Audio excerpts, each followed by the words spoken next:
بسم اللہ الرحمن الرحیم زرحمت کن نظر برحال زارم یا رسول اللہ غریبم بے نوایم خاک سارم یا رسول اللہ صلی اللہ علیہ وآلہ وسلم۔ السلام علیکم ورحمۃ اللہ وبرکاتہ۔ مجھے میری حیثیت کس طرح سے دکھائی گئی؟ اللہ رب العزت نے جب مجھے درود پاک ایک میرے لیے کہتے ہیں نا کہ آپ نے بچے اپنے لیے بنا لیتے ہیں کہ میں نے یہ اسائنمنٹ کرنا ہے یا مجھے اس چیز کو کراس کرنے کے لیے اس ایگزام کو کلیئر کرنے کے لیے مجھے یہ والا فارمولا اپنانا ہے، تو اسی طریقے سے اللہ نے میرے ذہن میں جب 1000 مرتبہ درود پاک، کیونکہ مجھے لگتا کیا تھا وہ حقیقت ہے اور آج بھی حقیقت ہے کہ میرا اگر مجھے 5 وقت کے نماز کے ساتھ اللہ مجھے 7 وقت کا نمازی بھی بنا دے اور اللہ مجھے ہر وقت ذکر کرنے والا بھی بنا دے اور اللہ مجھے ہر وقت سجدے میں رہنے والا بھی بنا دے، تب بھی میرا کوئی عمل اس لائق نہیں ہے کہ میں کہہ سکوں کہ جنت کے لائق ہے۔ یہ سب اللہ کی رحمت ہے اور اللہ ہی دیتا ہے، اللہ ہی نوازتا ہے، اللہ لے بھی لیتا ہے۔ سب سے خوف والی بات یہ ہے کہ اللہ چھین بھی لیتا ہے۔ تو جیسے اللہ نے مجھے، ہم کہتے ہیں نا اللہ سے بات کرتے ہیں، اللہ سے بات کرتے ہیں، بے شک اللہ سے بات کی جاتی ہے اور اللہ جواب دیتا ہے۔ تو جب اللہ نے جیسے مجھے ایک جنت کا پلاٹ لینا تھا اس نیت سے کہ ہاں میری موت کبھی بھی آ جائے گی، میں جیسے لوگوں کو اپنے سامنے مرتا ہوا دیکھتی ہوں، جس پروفیشن سے میں ہوں، تو مجھے بھی اس فیز سے گزرنا ہے، اور عقل مند وہی ہے جو اپنی تیاری کر کے چلے۔ جس طرح سے شادی میں لڑکی یا ہم لوگ اب شادیوں میں جاتے ہیں، ٹریول کرتے ہیں، تو اپنا کنگھا تک ساتھ لے کے جاتے ہیں، اپنے ساتھ 10 چیز ایکسٹرا لے کے جاتے ہیں کہ مجھے سوپ کی ضرورت پڑی تو مجھے کسی سے مانگنا نہ پڑے، مجھے کسی اور دوپٹے کی ضرورت پڑی تو مجھے کسی سے مانگنا نہ پڑے، مجھے میک اپ کی ضرورت پڑی تو مجھے کسی سے مانگنا نہ پڑے۔ تو ہم جب دنیا کی چیزوں کے لیے اتنا سوچ سکتے ہیں تو ہم آخرت کے لیے کیوں نہیں سوچ سکتے؟ خیر، یہ بھی اللہ نے جب ذہن میں ڈالا تو 1000 مرتبہ درود پاک ورد میں آ گیا۔ تب میں چھوٹا درود شریف پڑھتی تھی صلی اللہ علیہ وآلہ وسلم۔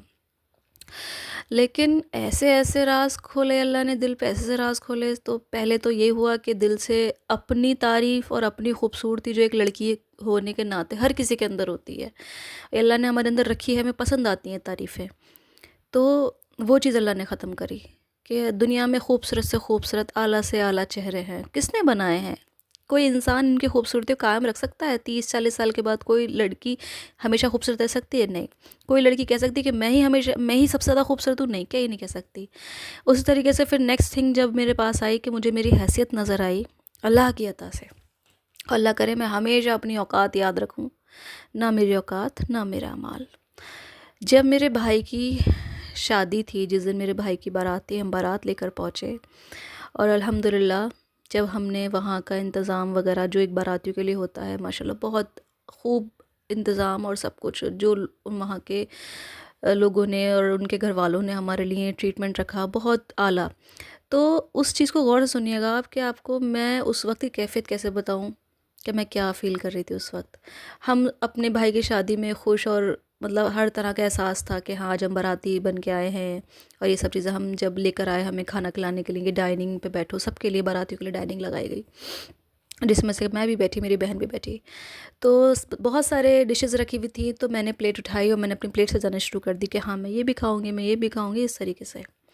اچانک سے جب میں پہلا نوالا بنانے کے لیے اپنے چمچ اٹھا کر اپنے منہ میں ڈالنے والی تھی، تو میرے جسٹ سامنے ایک چھوٹا سا بچہ، جو ویٹرز ہوتے ہیں ان میں سے ایک چھوٹا بچہ تھا، وہ ہاتھ میں بالٹی جو ہوتی ہے جس میں پلیٹس وغیرہ یا کچھ بھی رکھتے ہیں، ڈسپوز کرتے ہیں، جو بھی کرتے ہیں، تو وہ لے کے کھڑا ہوا تھا، اور وہ بچہ قریب 10 یا 11 سال کا ہوگا میکسیمم، اس سے زیادہ کی عمر کا نہیں تھا۔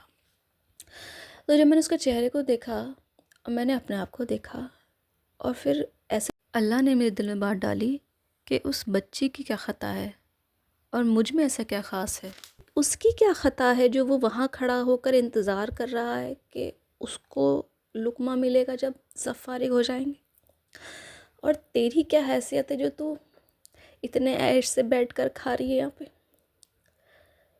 یہ جب میرے دل پہ یہ والی بات گزری تو مجھ سے نمالہ نہیں بنایا گیا، مجھ سے لقمہ نہیں بنایا گیا، وہ بائٹ نہیں کھائی گئی، میں نے وہی چھوڑا۔ میں نے کہا اللہ، میں نے اس کی کیا خطا ہے جو یہ کھڑا ہے بچہ انتظار میں، اور میں نے کیسے عمل کیے ہیں، مجھے تو کوئی اپنے عمل نظر نہیں آتے۔ تو پھر سمجھ میں آیا یہ اللہ کی رحمت ہے جو اللہ تمہیں کھلا رہا ہے اور اتنا کھلا رہا ہے۔ پھر مجھے اور ڈر لگنے لگا، اللہ سے ڈر لگنے لگا کہ پتہ نہیں میں نے کیا کیا کیا ہوگا، پتہ نہیں میں نے کس کس وقت اعلیٰ سے اعلیٰ نعمت لی ہوگی اور میں نے ناشکری کی ہوگی۔ تو اس وقت مجھے میری حیثیت نظر آئی کہ اگر تمہارے پاس کچھ ہے، تمہیں دیا گیا ہے، وہ تمہاری وجہ سے نہیں دیا گیا، وہ اللہ نے دیا ہے اور اسے ہم نے فار گرانٹیڈ لے رکھا ہے۔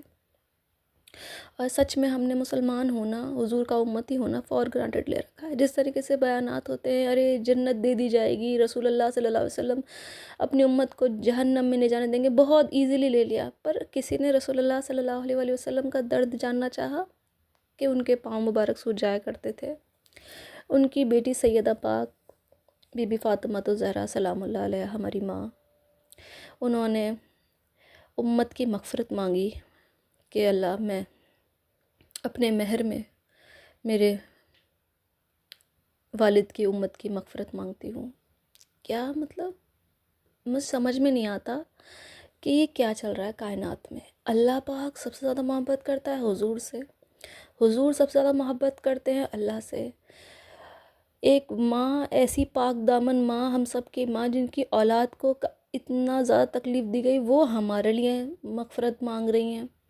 امام حسین علیہ السلام جو ہمارے لیے تکلیف اٹھایا، ان کے چھوٹے چھوٹے بچوں کو، ان کی بہنوں کے، ان کے بھائیوں کے بچوں کو تکلیف دی گئی، وہ ہمارے لیے اللہ سے دعا کر رہے ہیں۔ مطلب تو ہم کیا پڑھ رہے ہیں؟ درود پڑھ کے ہم کوئی احسان تھوڑی کر رہے ہیں۔ تو کہنے کا مقصد یہ ہے کہ درود سے آپ کو اللہ پاک اپنی بارے میں اپنا احساس کراتا ہے کہ دیکھ میرے بندے، تو میرے ساتھ کیا کر رہا ہے، میں تیرے ساتھ کیا کر رہا ہوں۔ دوسری چیز، آپ سب لوگ اس ریکارڈنگ کو سنتے وقت ضرور ایک بار درود ابراہیمی پڑھ لیجئے گا۔ بسم اللہ الرحمن الرحیم، اللہم صلی علی محمد وعلی آل محمد کما صلیت علی ابراہیم وعلی آل ابراہیم انک حمید مجید، اللہم بارک علی محمد وعلی آل محمد کما بارکت علی ابراہیم وعلی آل ابراہیم انک حمید مجید۔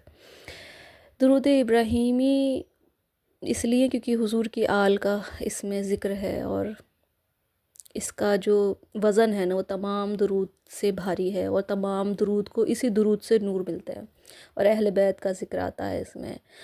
اور امام حسین علیہ السلام کی جو، اگر ہم کوشش کریں محبت کی نیت سے کہ ہاں ایک ان کے نانا جان کا سچا امتی ہونے کے ناطے اگر ہم کوشش کریں تو ہم اتنا درود پڑھیں، اتنا درود پڑھیں، کیونکہ درود کے سوا ہم کچھ اور دے ہی نہیں سکتے۔ اور سب سے خوبصورت بات یہ کہ درود قبول ہوتا ہے اللہ پاک کی یہ شان دے کے کہ وہ درود قبول کر رہا ہے ہم جیسے لوگوں کے زبان سے۔ تو درود بہت پڑھیے، بہت زیادہ درود پڑھیے، کہ میں نہیں کہہ سکتی کتنا پڑھیے، پر اتنا کہیے اللہ سے، اللہ جتنا تو چاہتا ہے اتنا درود میری زبان پہ جاری کر دے، جتنا تیرے محبوب کو پسند آئے اتنا درود میری زبان پہ جاری کر دے۔